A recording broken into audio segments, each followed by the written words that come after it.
Last week, our family finished stocking our home with a year's worth of food and supplies, including the most massive Azure Standard order we have ever bought. As I've shared bits and pieces of this family challenge to stay out of the grocery store for a year, I've had a ton of questions, including curiosity about what we buy and where we buy the things that we don't grow or make. Questions like, why are we even doing this? Shouldn't we support our local grocery stores? As well as questions like, how do we know how much we'll need? And the biggest question I always get asked, does this mean we'll have zero food or supplies left a year from now? And is that a good idea? So let's dive in. I'm going to start by sharing everything I got at our big Azure Standard pickup a few weeks ago, and where it isn't totally obvious, I'm going to give some context as to why we buy it. If you're new to Azure, I also have several other videos that go over how it works, tips for buying from them, and more hauls, so I'll link those below. Okay, citric acid is used mostly for canning and some cleaning projects. Coconut flour is for some of my favorite gluten-free treats. Raw walnuts, we do a lot of nuts for snacks and in different recipes like granola. Dried cranberries are just kind of fun snack. We do lots of chocolate chips and coconut in different snack recipes. Garbanzo beans for hummus. Lots of dried fruit we get from Azure. We love their dried bananas. I actually get two different kinds, their banana chips and their dried bananas. I got a massive bag of sea salt. We bought Redmond's salt in the past and haven't been happy with it. I got some artichoke hearts just for fun, just to make some dips, because that's something we don't grow currently. And I get both my lime juice and my lemon juice from Azure. Canned coconut milk is something I use in a lot of my dinner recipes, and I also like to make homemade pina coladas. Split green peas, macadamia nuts, whole allspice. I went a little overboard on the allspice. Apparently, I'm not sure why I thought I needed so much, but I've been short, so that's why. There's apple pie spice and cinnamon. We love their cinnamon. A bunch more dried fruit that we just snack on. I love sticking it in lunches. Macadamia nuts is just for making different treats and snacks. More nuts. We got a ton of nuts from Azure this time. Pumpkin seeds make a great snack. They're also great in things like granola. Dried blueberries, more allspice. I'm telling you, I will never run out of allspice. Baking soda, golden raisins, more nuts, pecans, cashews, hazelnuts, roasted almonds. That goes in my granola and some of my snack recipes. We got huge bags of rolled oats, old-fashioned oats, sugar, and wheat berries. Beef gelatin is used in my ice cream recipe and in Jell-O. Active dried yeast for when I'm not feeling like working with sourdough. Cocoa powder, we all know what that's for. Pecan pieces, again, another just ingredient in a lot of my snack recipes. This is a massive box of peanuts. I decided not to buy peanut butter this year, and we'll see if I regret that. But I did just make some homemade peanut butter with this, and it was amazing. So far, I'm impressed. More dried fruit. These freeze-dried raspberries were kind of an experiment. And then I got some apple cider vinegar. I actually still had a bunch left, but I decided to get 1 more gallon while I was at it. A massive thing of vanilla extract, partially because I use it in my recipes for my tallow bombs and things that I sell. This box in the back here is oxygen-powered bleach, and I use it in my laundry detergent recipe. It's basically a less toxic form of OxiClean. More coconut products. The sweetened condensed coconut milk is specifically for my homemade non-alcoholic pina coladas. This is a massive box of dried apples, and yes, we do dry our own apples as well, but seems like that we go through so many of them that this is just a really good deal to buy them pre-dried. This is a massive thing of almonds, partially because I have one child who's sensitive to dairy, and so we are going to make our own almond milk. That's one of the things that we were still buying from the store, so I haven't done a lot of experimenting with this yet, but that's the intention there. This is a box of banana chips. My kids love these for snacks. And then in the freezer, we have some cranberries. I'm planning on making cranberry sauce. I have a wonderful, easy recipe. And then I also want to make some cranberry juice this year. These are some buckets. I buy my 5-gallon buckets, Gamma Seal lids, regular lids, and some glass jars from Azure. So I just needed some more buckets this time. All right, now let's take a tour of our food storage area to give you an idea of how we store all of this. This is in our basement. It's a cellar that we built into our basement when we built our house. And keep in mind that I have not put away all of the Azure order and a few other bulk purchases of things like foil and plastic wrap and paper towels. So this will be very much full when everything is tucked in here. And I'll try to include a clip of it all full with everything we bought in a future video. Okay, our basement cellar is where we store the majority of our food and supplies. We do also have some food up in our pantry, but that's mostly the stuff we're using on a day-to-day basis. This is the bulk of our storage. These shelves have come from Seville and from Menards, as well as the shelf liners. The labels that you see on the racks are from Seville. Hopefully I'm saying that right.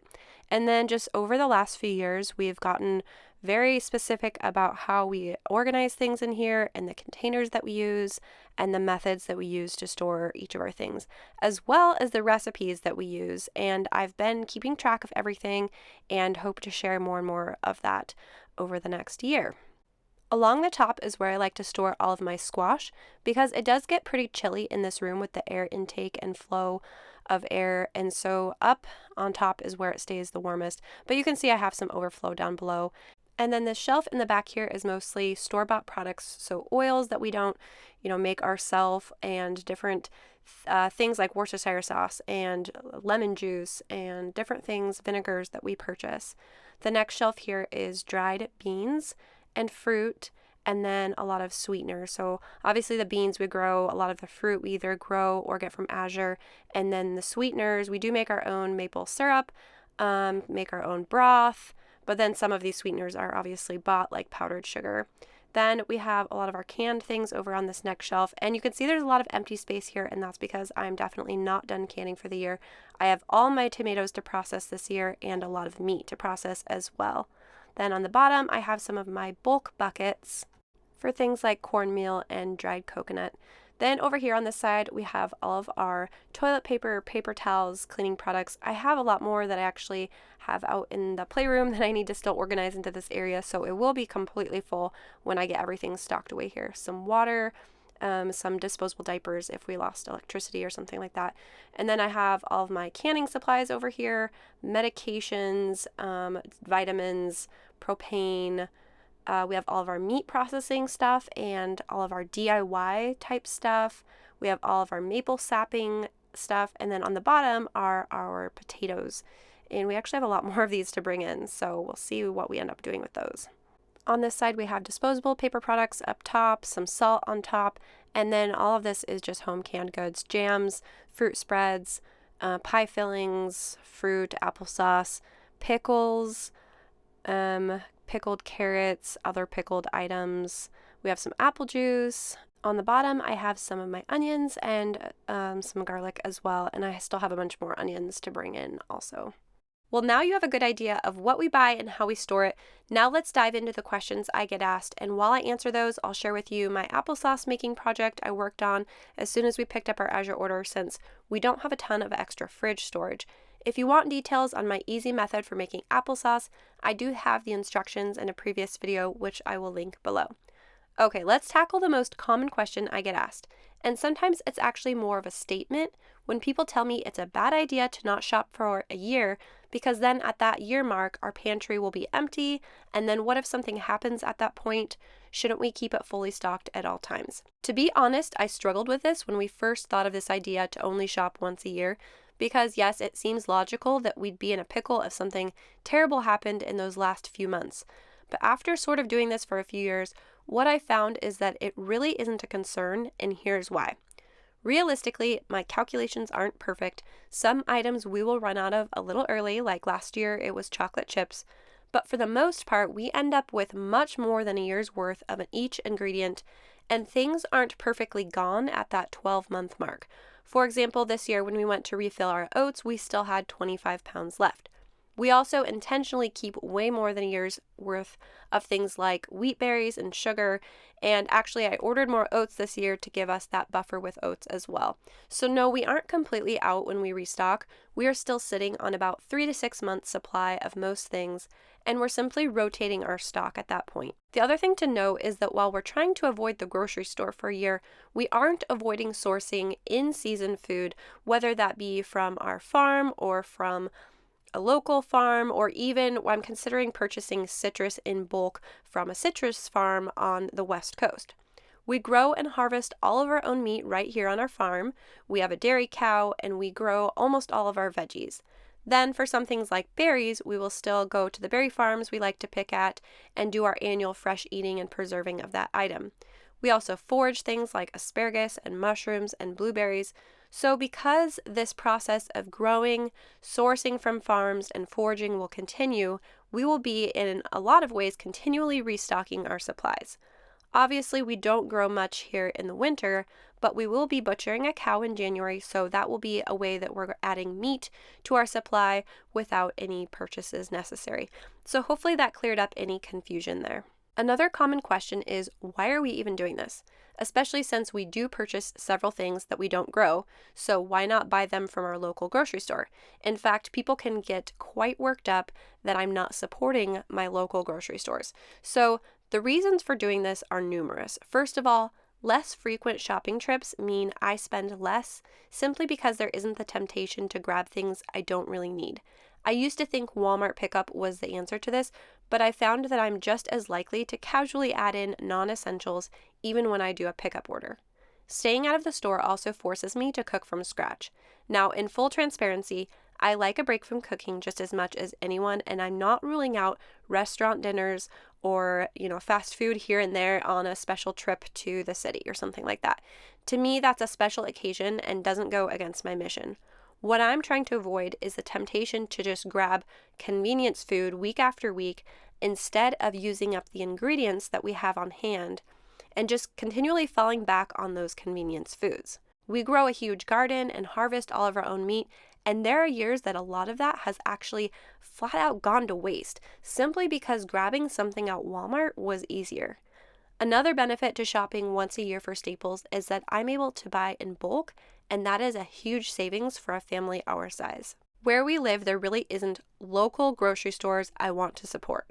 We have grocery chains here, such as Walmart, with the exception of a local Mennonite country store, which I have been getting some bulk in-season produce from, so I love supporting them, but I have zero guilt over not supporting Walmart.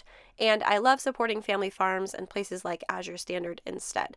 So I guess you could say that another reason we're doing this challenge is to simply be more intentional with our purchases. The next question I get asked a lot is, what do you buy?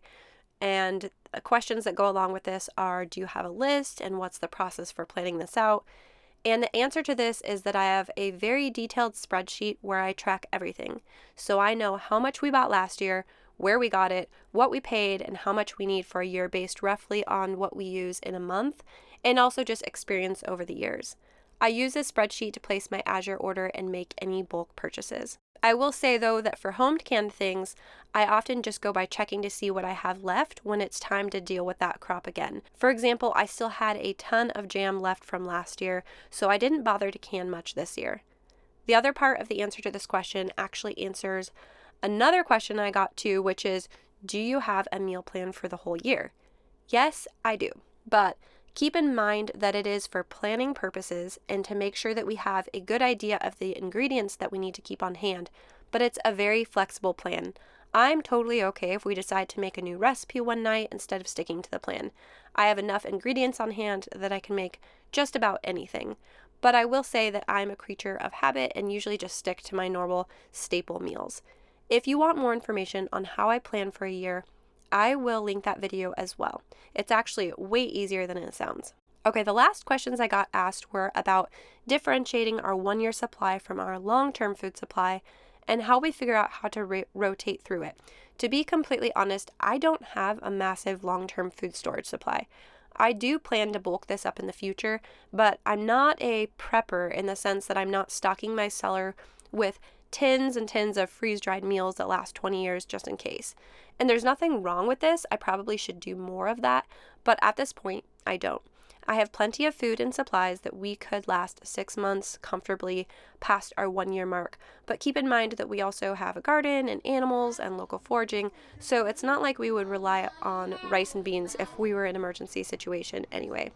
As far as rotating things like wheat berries, I do this when we restock each year, transferring things from bins with sealed lids and oxygen absorbers to buckets with gamma seals that are to be in use that year. Do a snack before these are done, huh? Yeah. These aren't ready to eat yet. Nope, not yet.